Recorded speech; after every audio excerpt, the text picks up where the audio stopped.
I find myself feeling slightly stressed out.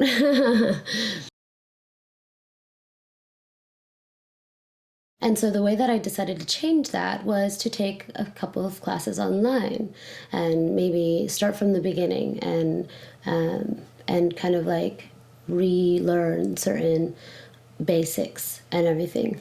And so right now, I just started the class now today and this morning, and I just finished the classes right now. Like, I'll continue on throughout the week, but I've decided also that because I'm doing this, because I'm kind of like analyzing film and everything, I've decided to actually analyze film.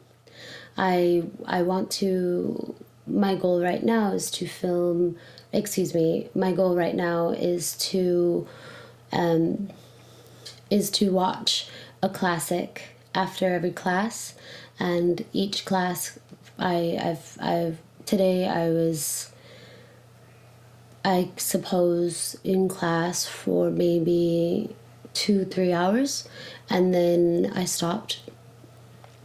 Maybe even longer than that, really, because I hopped on the classes as soon as I woke up for the most part, and then took a break, went for a walk, and then came back. Yeah, okay, so several hours.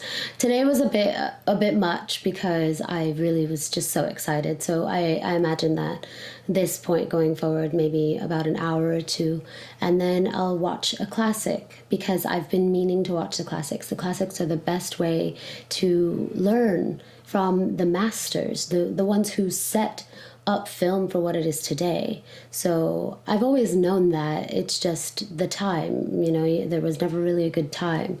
Well, I'm making the time now, and I'm making that right after class because it'll be fresh in my mind.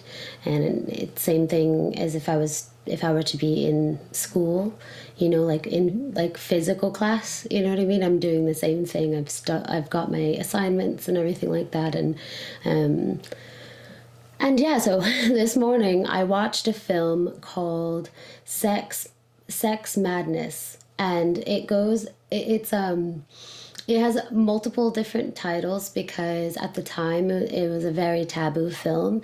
Talking about sex was already taboo, but they go about talking about sex. They talk about quote unquote lesbianism, and also talk about STDs and syphilis and things like that.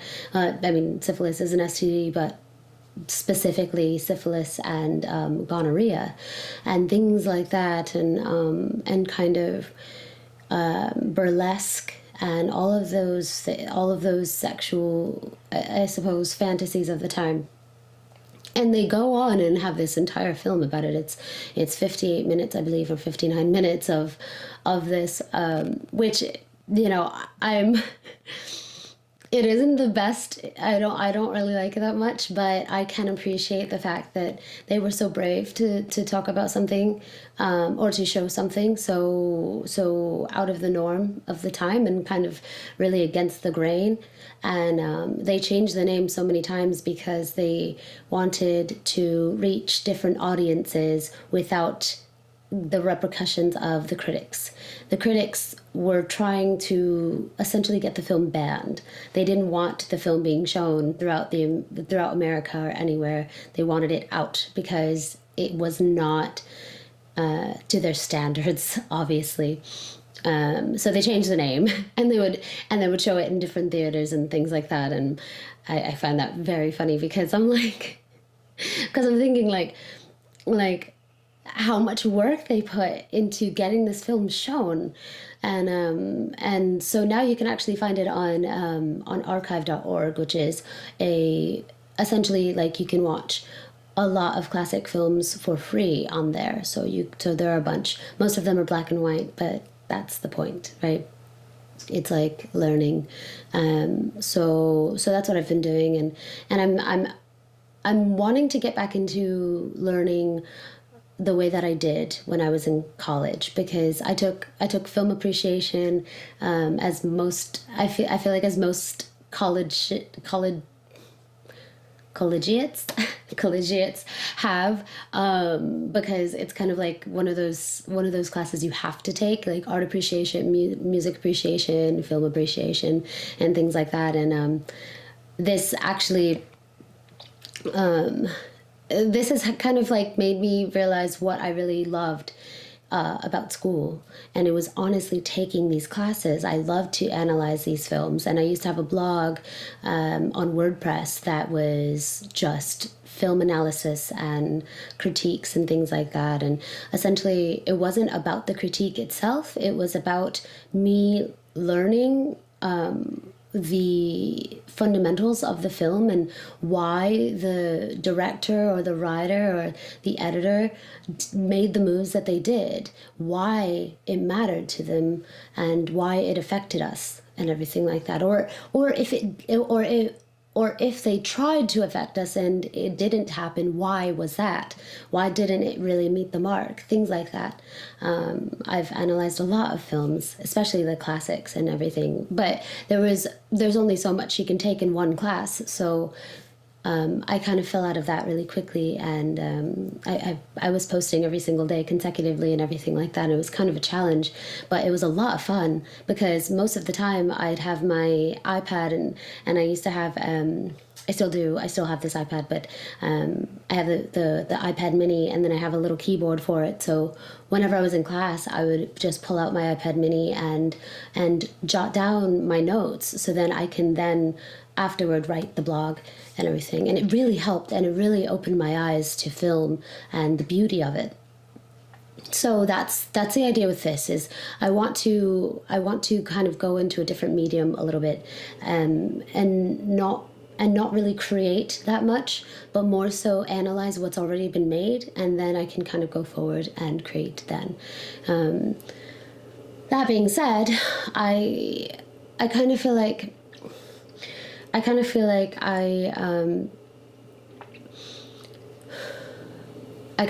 really want to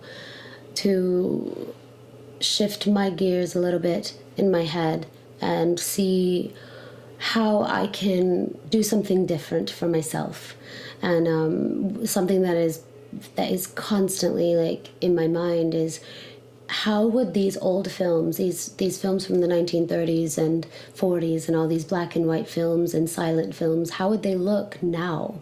How would they, if those filmmakers were to live in 2020 and were to have all of our technology at their disposal, how would they create the same story but with our knowledge, with our technology and everything like that? Like, how would that look? And so I'm messing with that idea I'm messing with that idea a little bit, and I want to see if after I do these classes and everything, and after I do the studying and analyze and the analysis, how can I make a film that is reminiscent of the classics, but with my own twist and authenticity. So that's kind of going in my mind a little bit. You don't know? Quiet on set. Thank you. So yeah, so that's the idea. I wanted to kind of tune in with you guys because I've been really silent these last few days, and honestly, it's almost been a week, and I've liked it. I've liked it a lot because I can be in my little black hole here, and really dive deep into the things that I'm passionate about, and not have to really not have to really divide my mind into different focuses. So that's it. That's really it. That's what I'll be doing. So the videos and stuff that I put out, I'm hoping that I can kind of like maybe start to do scenes or something like that. I'm not sure. They might be quick 1-minute things, but essentially it's just me practicing. So yeah, I've been feeling okay. I've been feeling pretty good actually, and I think I think I needed this kind of reset. You know, I'm starting from like zero. Like I don't really have anything that that's weighing me down or lifting me up. I'm kind of just in the middle here, and I'm excited to see what comes forward from this point. What comes forth this point forward. I don't know. So, yeah. With that, I hope you all are staying safe during the quarantine. I definitely am sort of losing my mind a little bit, but things are looking up, and I'm starting to feel a lot more positive and everything.